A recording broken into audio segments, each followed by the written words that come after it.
নমস্কাৰ আকৌ এটা মিনি ব্লগৰে সৈতে আপোনালোকক সকলোকে স্বাগতম জনাইছোঁ। এয়া মায়ে কি কৰিছে জানেনে? ভীমকলৰ বাকলি পুৰি খাৰ বনাই আছে, কাৰণ খাৰলি বনাব।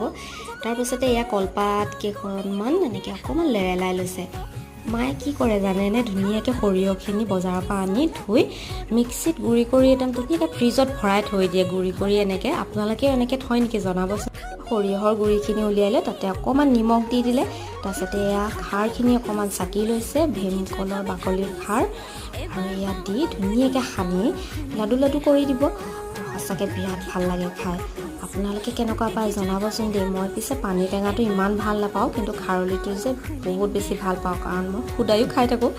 মই নিজে বনালে ইমান টেষ্ট নহয়, সেইটো কাৰণে মাক এবাৰ কৈছোঁ যে বনাই অকণমান দি পঠাবা। সেইকাৰণে মায়ে অকণ বনাইছেও, আৰু বেছিকৈ বনাই নিলেও বেয়া হৈ যাব যে, সেইকাৰণে অকণমান বনাই পেলাই লৈ যাম।